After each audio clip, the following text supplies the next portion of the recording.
Halo kawan, mari kita simak sama-sama review dari film Hindia yang berjudul Gangubai Kathiawadi. Untuk mendukung video kami jangan lupa subscribe dan tekan lonceng. Mari kita simak sama-sama.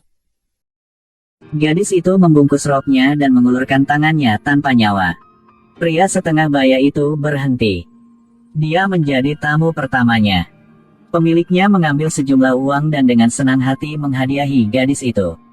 Gadis berlinang air mata. Dia langsung membakar tagihan itu. Apa yang kamu lakukan?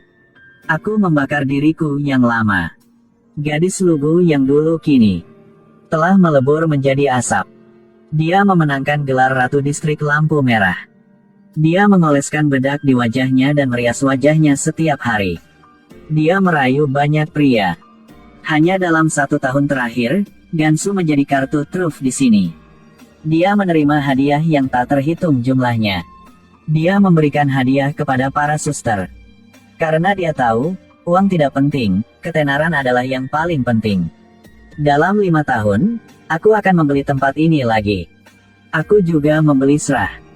Srah adalah nyonya mereka. Dia membuka pintu dan mendesak gadis-gadis itu keluar untuk menerima tamu.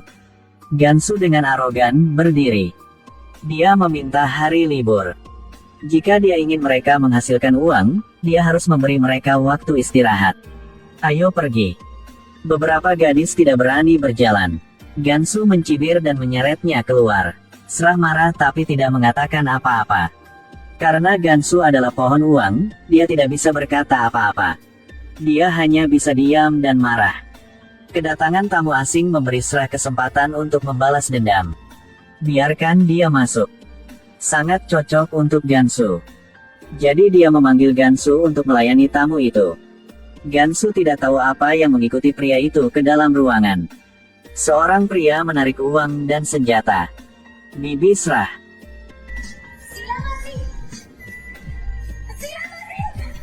Ternyata pria itu memiliki hobi khusus, yaitu memukuli gadis-gadis muda untuk meredakan amarahnya.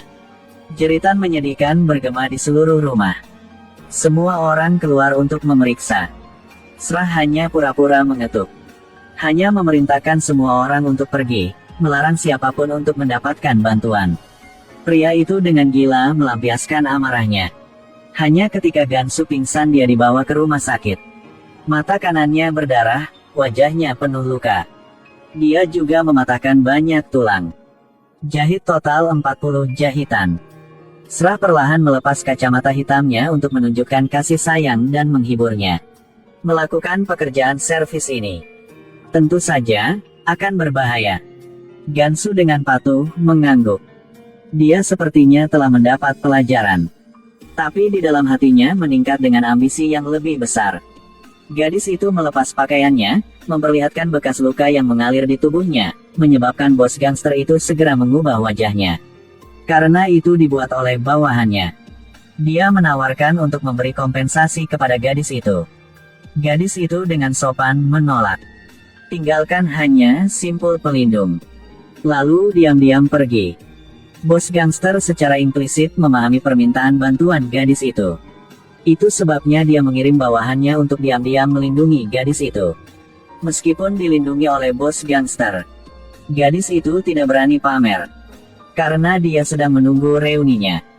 Gansu. Ya. Dia di sini lagi. Sang induk semang menunjukkan sisi munafik. Jelas tidak menunjukkan kebaikan. Para saudari berdebat dengannya, ingin melindungi Gansu. Tapi Gansu dengan tenang membuka mulutnya.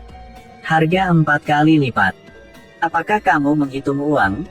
Dia meminta saudara perempuannya untuk segera menghubungi bos gangster, lalu masuk ke kamar, menutup pintu dengan tenang. Ada apa, Devosan? Aku akan memberimu sedikit lebih banyak uang kali ini.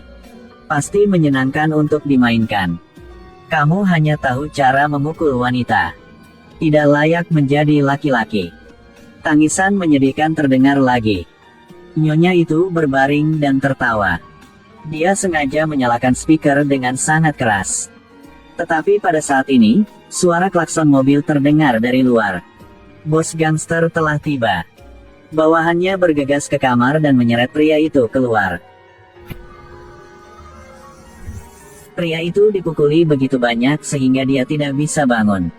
Bos gangster meliriknya dan menyerahkannya kepada Gansu. Dia kemudian meninggalkan tempat kejadian, di depan semua orang. Gansu menghentakkan kakinya, lalu berjongkok. Kamu berani memukul wanita lagi, aku akan membuatmu mati tanpa tubuh.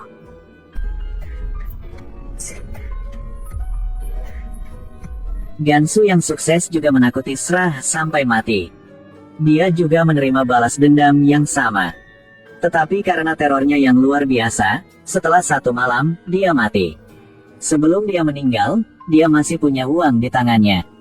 Gansu mengambil alih tempat itu sebagai hal yang biasa. Dia menjadi bos para gadis. Mereka menyerahkan sari putih salju. Sejak saat itu, Gansu yang berusia 27 tahun menjadi wanita yang mulia. Dia memakai emas di sekujur tubuhnya, duduk di Bentley. Setiap hari dia memakai kacamata hitam, menutupi payung hitam, berjalan melalui jalan lampu merah. Gansu pergi ke setiap tempat, mengunjungi gadis-gadis yang dipaksa untuk menjual. Dia serius menawarkan 2 pilihan. Salah satunya adalah tinggal di sini untuk mendapatkan uang, yang lain adalah untuk menebus diriku sendiri dan pulang. Semua orang tahu bahwa begitu seorang gadis dijual ke distrik lampu merah, reputasinya akan hancur. Bahkan jika dia kembali ke rumah, dia akan dibuang oleh keluarganya dan bahkan dijual lagi. Tapi gadis yang belum mengalami hidup masih memilih opsi 2. Gansu diam. Dia menyerahkan uang tebusan dan membawa pulang gadis itu dengan selamat. Bawahan tidak mengerti. Ini seperti membuang-buang uang. Tapi hanya Gansu yang tahu. Di dalam hatinya dia memiliki ambisi yang lebih besar. Dia dipaksa untuk membeli hati orang. Gansu berpartisipasi dalam pemilihan wali kota. Tapi dia harus menghadapi lawan yang sangat kuat. Lakshya, dia mengaku sebagai utusan Tuhan. Dia sangat dihargai oleh semua orang selama 2 tahun berturut-turut. Tapi dengan kemunculan Gansu, berita tentang gadis-gadis penyelamatnya yang tersesat semakin banyak. Lakshya merasa bahwa dia sedang diancam. Dia mengirim bawahannya untuk memaksa Gansu mengunjungi. Tapi Gansu tidak semudah itu untuk digoda. Dia langsung mengusir orang-orang. Perang besar akan segera pecah, Lakshya marah. Dia secara langsung mencela bisnis ilegal Gansu dan mengirim seseorang untuk menggeledah rumah bordil.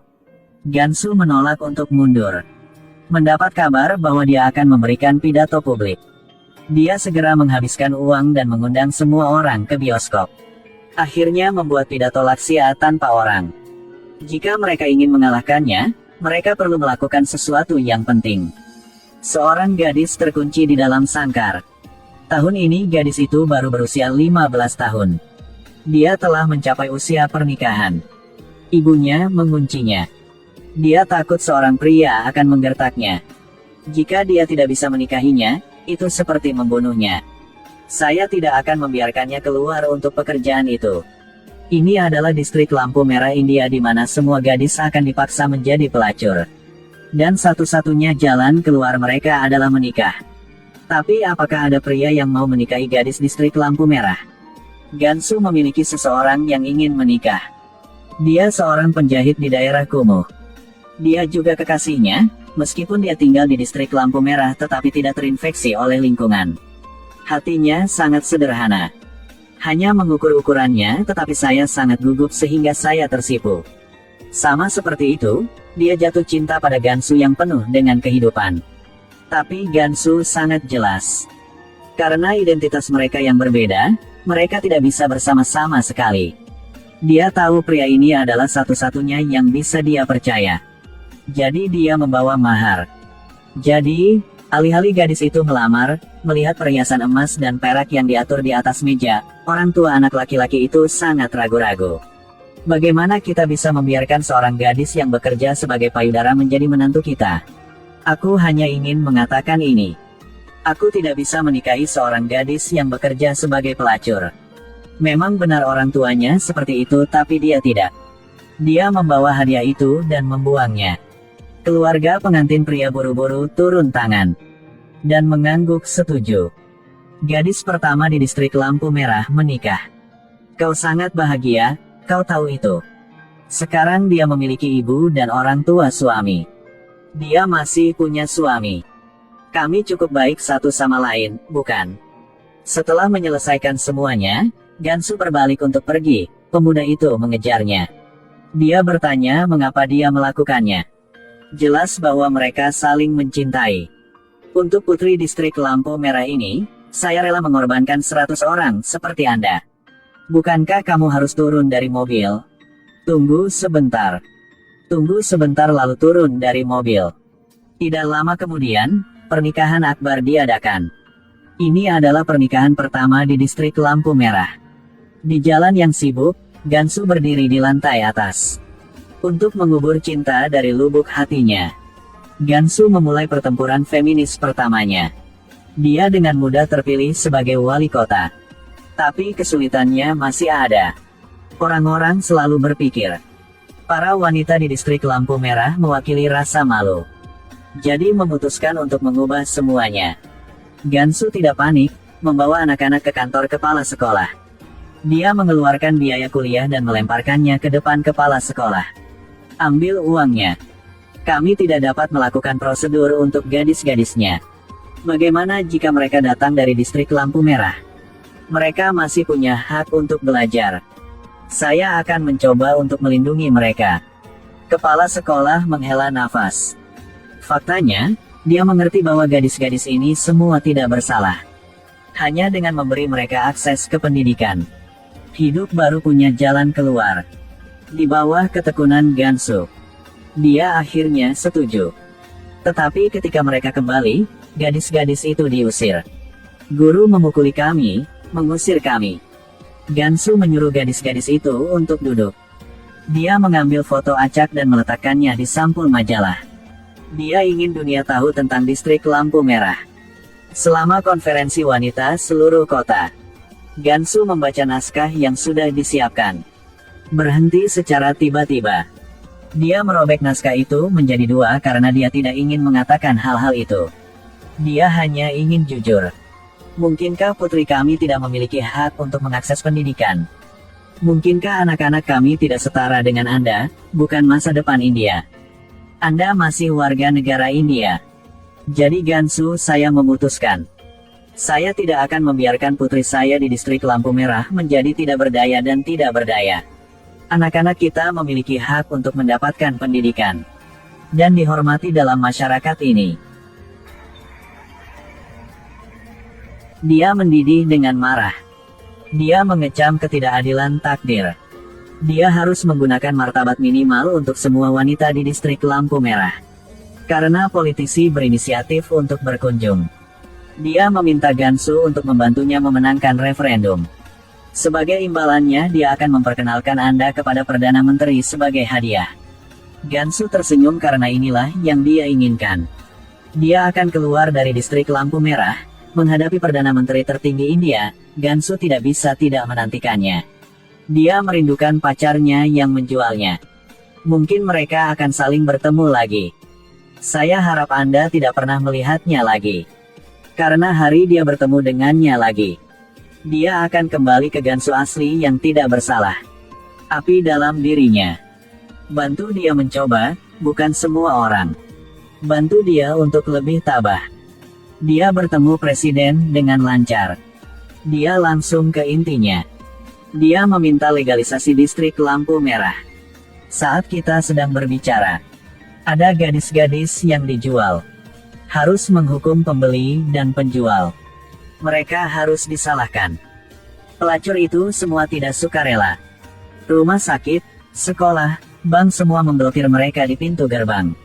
Jika bisa memilih, siapa yang ingin berada di sini selama sisa hidup mereka? Presiden sangat tersentuh. Ketika dia kembali ke distrik lampu merah, langit tertutup salju putih. Bukti kemenangan yang paling murni. Gansu Baikatiawadi, Ratu Kekuasaan Sejati. Benar-benar mengubah nasib lebih dari 4.000 wanita distrik lampu merah. Telah meninggalkan bekas yang tak terhapuskan dalam sejarah India. Terima kasih sudah menonton. Ingat jangan lupa di subscribe channel YouTube kami dan tekan lonceng Nomi Nomi Channel.